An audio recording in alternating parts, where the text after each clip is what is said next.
Traditional rental car companies are no longer your only option for catching a ride when you're out of town. Car sharing apps can let you rent a car by the day or even the hour. But there are some things you should be aware of before you book it. And that's where Nakia Mills comes in with the Better Business Bureau to bring us all up to speed. Thanks for joining us. Hello. You always come with a great warning, and we appreciate it. So, you think back a few years ago when you stopped having to go the traditional route with hotels and Airbnb became a thing, people renting out their personal homes and spaces. That's the option here, right? This is someone's personal vehicle. Pretty much, yeah. All Not right. even pretty much, it just is. I can literally just take my extra car sitting around the house and say, hey, you want to rent this? Unreal. Unreal. I've also seen people doing this with pools lately. I feel like there's nothing we just keep to ourselves anymore. It's like, hey, I want to make a buck. So what are some things you got to look out for? So the thing with these peer-to-peer, I guess we'll call them car sharing apps, is people like them because, like you mentioned, the flexibility. You can rent by an hour if you want. And it's also, rental cars got kind of expensive, so these can be cheaper. And that's where we start seeing complaints because people don't understand. There are sometimes hidden fees that until you read the details, you don't know. So there's usually a trip fee, which covers kind of like the platform's customer service expenses, the platform itself, operational expenses.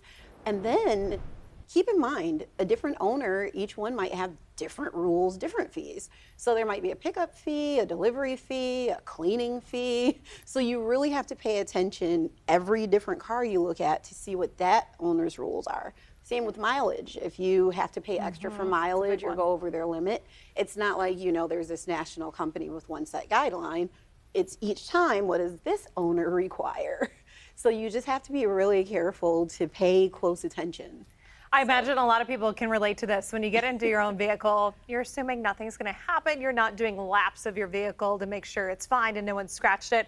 When I get a rental, though, insurance-wise, I am so paranoid. If somebody even starts to drift, I go to a different lane. Like, this is not my car. I don't want to have to do a claim. Right. What insurance things do you need to consider if you're going this personal vehicle route? The best recommendation is call your insurance company, because I know with regular rental cars, a lot of times we assume, oh no, I don't need that, my insurance covers it. Make sure your insurance is going to cover your peer-to-peer car sharing too, because they might not. Interesting. Okay, so you said you almost did this recently, but you haven't quite done it yet? I haven't quite pulled the trigger. What was the service that you were tempted by? I was looking at Turo. Okay, and it was a considerable price difference, like enough to tempt you? It was less expensive by about, I want to say about $20-something a day. Nice. It adds up. But then once I start looking at the hidden fees. There's hidden fees. All right, if people want more information or they want to brush up on something you talked about, where should they head? Go to bbb.org/travel. That's our hub for all the tips and tricks to travel safely this summer. Perfect. Thanks for the advice. Thank you.